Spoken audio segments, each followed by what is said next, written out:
we are going to do the top 20 epic historical films in history. So these might be a little challenging to get from the pictures. Carefully. We'll see.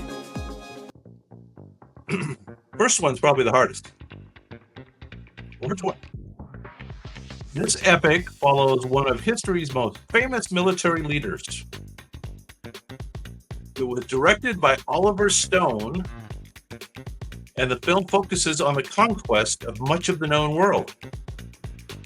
Colin Farrell stars as the titular figure with blonde hair and piercing eyes. Very good. You got it. Love us. I like Citizen Kane. Good answer. Oh, and hang on to that Ben-Hur. That might show up once or twice. There's a freak clue for you. The film's title is the name of the great Macedonian king himself. The movie showcases battles from Persia to India. Who knows what year it was? The movie Alexander. Anybody got a guess at that? What year did they make that film, Alexander? The movie features one of the longest battle sequences in Hollywood history. That was known as the Battle of Gaugamela.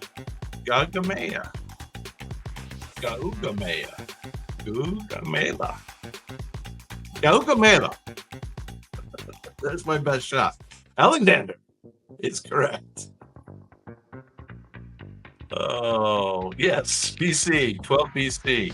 Correct. 2004 is the year of the movie. Okay. Next up. Actually, I don't know if I've seen this one, and I do want to see it. This biblical epic retells one of the most famous stories from the Old Testament. It features Christian Bale as the leader defying a powerful pharaoh. The film portrays plagues, the parting of the Red Sea, and divine intervention. It's directed by Ridley Scott, known for his creating visually stunning epics. The title refers to the departure of the Israelites from Egypt. And let's see, who got it? No? Yeah, Rhombus has the name of the movie. This was not the original Moses, or it wasn't called Moses, right? What was that called? Called something else. But anyway, Exodus is correct. But it had a little extra name on it. Exodus. It had like a tag, a sub tag. Exodus. Da da da. Anybody know? Exodus is correct. So we're full credit. Exodus, Gods and Kings. Exodus, Gods and Kings. Learn something every day. Quick Bite History Live. Here we go. Next up, number 18. Another Ridley Scott. This Ridley Scott directed epic focuses on a blacksmith's journey to knighthood. It's set during the Crusades and explores the conflicts between Christians and Muslims. And it's Orlando Bloom. It stars as the lead, defending Jerusalem against Saladin. Yes, everybody seems to know this one. Except Rob. Rob does not. That's all right. The title alludes to the place of religious importance in the Middle Ages. It is indeed the Kingdom of Heaven. Kingdom of Heaven. The film's director cut received much higher praise than the theatrical version. So did you guys see the theatrical version, or did you see the director's cut? A lot of those Ridley Scott ones, right? You want to see the director's cut. You want some of that extra footage. Absolutely. Kingdom of Heaven. Kingdom of Heaven. And that's such a creepy image of him walking up with his head kind of cocked to one side with that damn mask on. Yeah. Spooky. All right, here we go. This film is a modern remake of a classic Hollywood epic. It tells the tale of a Jewish prince betrayed by his Roman friend. The movie includes a high-stakes chariot race as a central scene. It's based on a famous novel by Lew Wallace. Correct. You guys know it. You guys are doing pretty good at these. Not Gladiator. Hey, what's up? Good to see you in the house.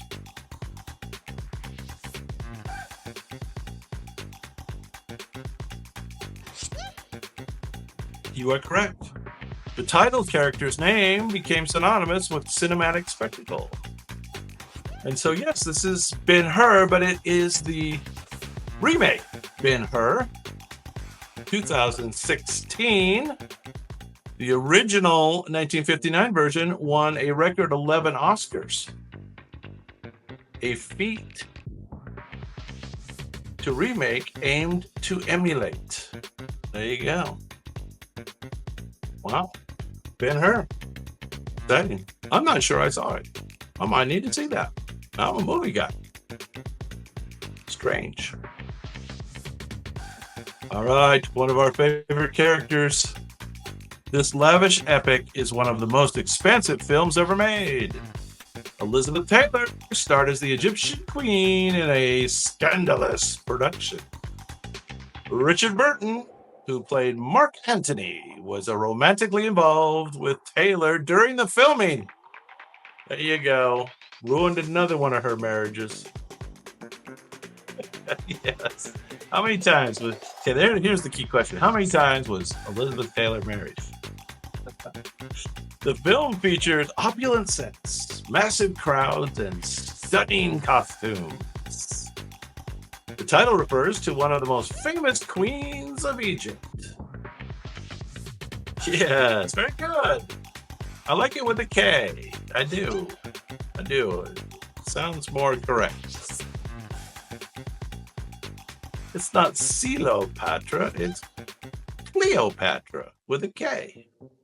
I agree. Cleopatra nearly bankrupted 20th Century Fox due to its enormous budget. Who knows what year? Any guesses? What year Cleopatra was? That's a little extra for it. A little extra credit for you. A little homework. What year was Cleopatra? Anybody know? No. 1963. Oh, 54. 63, believe it or not. It's in the 60s. All right. This guy look familiar? This film takes place during the Japan's Meiji Restoration, which we've heard about on a few of our shows. It stars Tom Cruise as a disillusioned American soldier. It's delusional as well. The protagonist becomes immersed in samurai culture and tradition. Yes. Who was the first? Let's see. Madao, I think you were first. I assume you guys can look on your own chat boards, and then maybe your list of who's first is different than mine. So that makes the game fun too. The title refers to the ancient warrior class of Japan, and it is indeed the last samurai. The last samurai. Cruise trained extensively in Japanese martial arts and culture to prepare for the role. Did a little immersive acting. There he is, Tom Cruise. All right, we're down to number 14. We've talked about this one a little bit before. This film is set during the American Revolution. Mel Gibson stars as a reluctant hero and father protecting his family. The movie portrays pivotal battles against the British Red Coats. Those damn red coats. Heath Ledger plays the protagonist's courageous son. Yeah, you not Patriot Game. That's different. The Patriot is the correct answer, and I think Ron was at it first. The title refers to someone who fights for their country's freedom. So they give you that last clue just in case you can't get it. Yes, indeed, this is the Patriot. The climatic battle was loosely inspired by the Battle of Cowpens. Now, the Battle of Cowpens is in my neck of the woods. It's in South Carolina. Not too far from here, about an hour's drive. Right at the border with North Carolina. Along Highway 85, heading up into North Carolina. Yeah. Cowpens. There you go. Patriot. Number 13. You'll know this one. This was directed by Stanley Kubrick. This film tells the story of a historical gladiator. Kirk Douglas stars as the leader of a slave revolt against Rome. The film is renowned for its massive battle scenes and political themes. Yes, correct. Almost. There he is, Mr. Spartacus. The title is the name of a legendary Roman slave leader. What year was Spartacus? Anybody got it? Yes. Anybody got a guess as to what year Spartacus was? The movie's screenwriter, Dalton Trumbo, was blacklisted during the production. Or I guess it had some comic overtones. There you go. 64, good guess. Hey, Charles, what's up? Charles, that's a good guess, but it's 1960. 1960, Spartacus. 1960. And now let's do some number 12, which is kind of related. How's that for a clue? Yeah. This film revived the historical epic genre in the early 2000s. Russell Crowe plays a betrayed Roman general seeking vengeance. Yes, he does. The film's tagline, "Are you not entertained?" became iconic. Of course, you've all got it. Great job, everyone. Everyone in the house. Hey, King, what's up? Good to see you. Glad you're giving the game a try. The title refers to a warrior who fought in the Roman arenas. And that, of course, is a gladiator. That was made in the year 2000. The Colosseum scenes were a mix of real-life sets and groundbreaking CGI. We talked about it a little bit. Who has seen Gladiator 2? Who has not? Because it's very good, I think. Personally, I think it's really good. Gladiator 2, there's my recommendation. On Quick Bite History Live. It's one of the few that live up to a really good first one. And I think Gladiator 2 lives up to it. Anyway, you'll know this guy. This film is considered one of the greatest cinematic achievements of all time. Well, there you go. It chronicles the life of a British officer during the Arab Revolt of World War I. Peter O'Toole plays the charismatic and conflicted title character. So, was this originally filmed in black and white? I don't know, maybe you guys know. But the big deal with Peter O'Toole, he's wearing these, I don't know if his eyes are really that blue. Maybe his eyes are really that blue. But I think he was wearing these blue contacts. And that's a big part of it, is they show his eyes just glowing blue all the time. It's very odd in the desert. Very striking. The movie features breathtaking desert landscapes and sweeping cinematography. The title refers to a real-life British officer who worked with the Arab tribes, and his name, of course, was Lawrence of Arabia. You guys all knew that one. Lawrence. The movie holds the record for the longest running of a Best Picture Oscar winner. There you go. I believe it. I've seen it a couple times on television, on the telly. Number 10. This film is inspired by Homer's Iliad and dramatizes the Trojan War.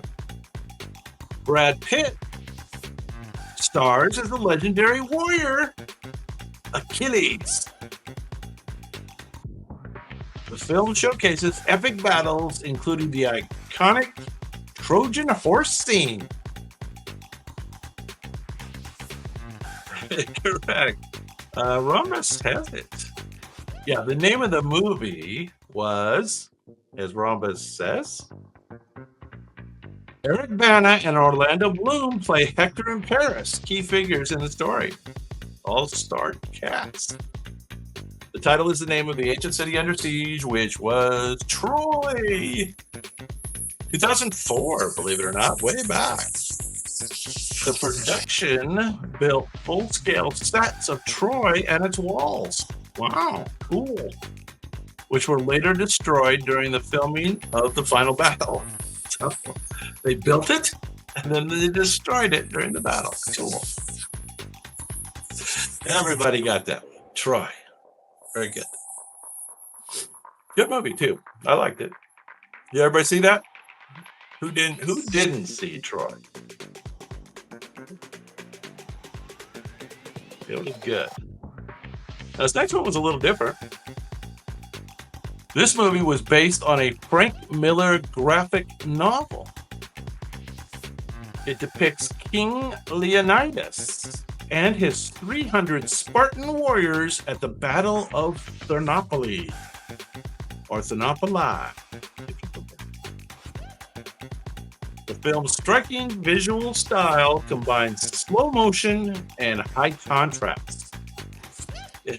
Correct. Rhombus, I think you were first. It's that faster internet connection you guys got up there. Yeah. You are correct. And that was really cool, right? It was in the Frank Miller style. It was so successful that they tried to do a bunch more movies by the Frank Miller style, the comic book style. I don't think they were all successful, but Gerard Butler's line, "This is Sparta," became a pop culture phenomenon as he kicks the dude down into the hole. Not good. The title refers to the number of Spartan soldiers who fought to their death. Correct. 300. 2007. Fun fact, despite its stylized visuals, much of the dialogue is adopted from actual historical accounts of the battle. Supposed to be actual things said. There you go. Cool. Number 8. This biblical epic features Charlton Heston as Moses. We were talking about this earlier.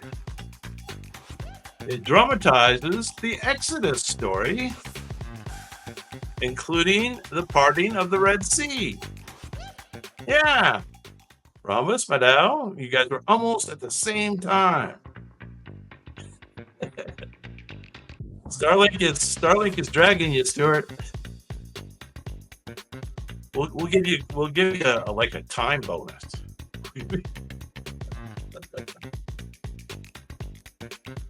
The title refers to the divine laws central to the story. Yes, indeed, you guys are correct. However, I do prefer Stuart's spelling. So, because Stuart spelled out the word 10, I'll give him additional credit. What year was Ten Commandments? Anybody remember? Oh, I guess you're not going to remember, but you might know. The Red Sea parting scene was achieved using a water tank, gelatin, and clever reverse photography angles. I don't think I needed to know that.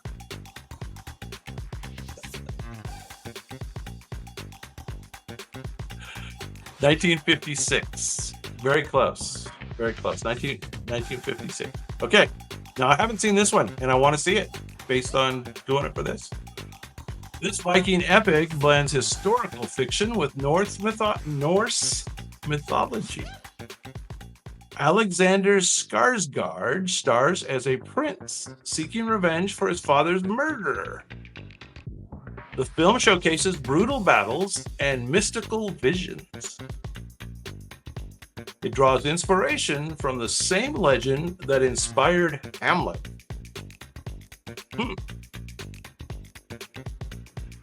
Yeah, you guys know it. Stuart, I think that is at the exact correct answer. It's fairly recent, right? It's only a couple of years ago that they made this movie. Yeah. The filmmakers used authentic Viking designs for costumes, weapons, and boats to ensure historical accuracy. Yeah. And you are correct. It's called The Northman. The Northman. 2022.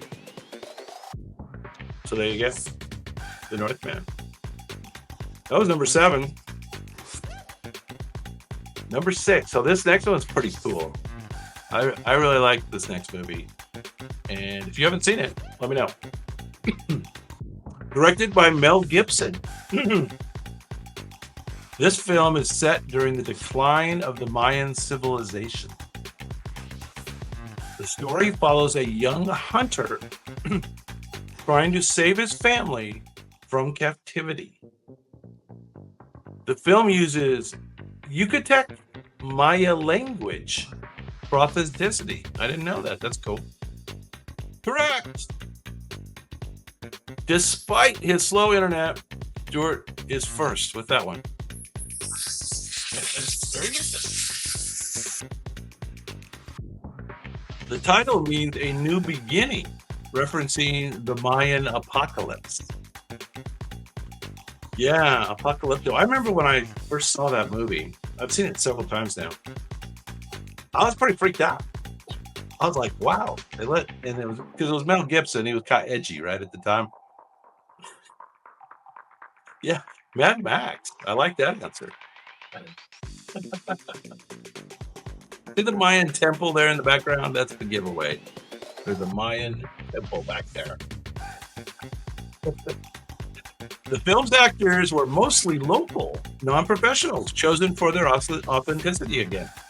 Very cool. That Mel Gibson, he's an edgy guy. Apocalypto. Cool movie. All right, well, we're down to the top 5. Top 5. Here we go. Historical epics. This one's a little hard on the painting. Good luck seeing anything there. Here's the key clue. Kevin Costner directed and starred in this Western epic. The story follows a Union soldier who befriends a Sioux tribe.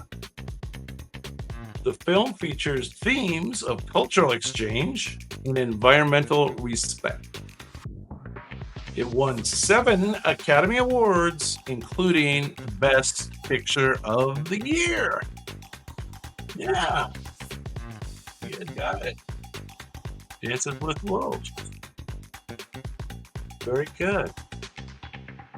The title refers to the protagonist's given name by the Sioux people. Oh, that was his name. I see. That makes sense. Dances with Wolves. The buffalo hunt scene used 3,500 buffalo and is one of the largest animal sequences ever filmed. Now, I can't remember. Did the buffalo run off a cliff? That doesn't sound very sporty. I can't remember. Pretty cool movie. You know, it's not as fast paced, but it was still pretty cool. Yeah, everybody got it. Everybody's getting the right answer there. Okay, we're down to the top 4. Mel Gibson directed and starred in this film about a Scottish freedom fighter, Mr. William Wallace. The movie blends historical drama and stunning battle sequences. It features Wallace's rallying cry, "They may take our lives, but they will never take our freedom." Yeah, Waterworld. I like that answer. Good suggestion for the list, though. Waterworld, definitely. I don't know what epic from history Waterworld. I guess it's the future. The title reflects Wallace's indomitable spirit and courage. And yes, you are correct. It is Braveheart, 1995. Many of the extras in the battle scenes were members of the Irish Army Reserve. Interesting. So I guess was it filmed in Ireland? I guess it was probably filmed in Ireland, huh? Not in Scotland? Maybe it was filmed both places. Who knows? But you guessed it. Wow. We're down to number 3. Gonna try to throw you a curveball here. This classic epic is one of the most decorated films in Oscar history. Charlton Heston stars as a Jewish prince betrayed by his Roman friend. And once again, the iconic chariot race scene is among the most thrilling in cinema. The story explores themes of vengeance, redemption, and faith. Stewart has it. So what the robots tried to throw a little curveball at you. They gave you the remake of Ben-Hur earlier, but now they give you the real deal, the Oscar winner. The title is the name of the main character, and yes, you are correct. Ben-Hur. Anybody remember the date of the original? I might have told you before. If you remember the date, let me know. The chariot race took 5 weeks to film and used over 15,000 extra people. Wow. Not the best picture of it. I mean, let's show a chariot race. Let's not show Charlton Heston holding a rope. Oh. Right? But, oh, yeah. Team Uni. Thanks for chiming in there. You got it, Stuart. You got it, too. All right. Number 2. Steven Spielberg directed this deeply emotional Holocaust epic. That should be the only clue you need. The film portrays Oskar Schindler's efforts to save over 1,000 Jewish workers. It's shot mostly in black and white with a striking use of color in key moments. The movie won 7 Academy Awards, including the Best Picture. Correct. You guys all have it. Matt Dow did not spell it correct, so his answer is thrown out the window, despite being first. The title refers to the list of names that Schindler compiled to protect the workers. Yeah, there you go. Schindler's List, 1993. The girl in the red coat symbolizes innocence amidst the horrors of the Holocaust. Yeah, so he had just a little bit of color in some spots. It was very creepy. Very creepy, right? Yeah. Very creepy. Good picture, though. I like it. So let's do the number 1 historical epic. This Civil War epic is one of the most iconic films in Hollywood history. It stars Vivian Leigh as Scarlett O'Hara and Clark Gable as Rhett Butler. The film's famous line, "Frankly, my dear, I don't give a dang," became legendary. It explores themes of love, war, and survival in the South. Yes, I think everybody knows this one. T. Mooney is on the board. Correct. You see, it's Gone with the Wind. Who knows what year? What year was Gone with the Wind? We're talking a long time ago. In a place far, a place pretty close. The title reflects the fleeting nature of antebellum South. Adjusted for inflation, it remains the highest grossing film of all time. Oh, T. He's in with the trivia fact. It's good to use the name T because then it matches your little icon. Just T and T, so it's easy. Yeah. Correct you are. It's Gone with the Wind. Adjusted for inflation, it remains the highest grossing film of all time. You guys did pretty good, right? How do you feel about that? Feel like you did pretty good, don't you? Yeah. All right. I'm more than halfway home.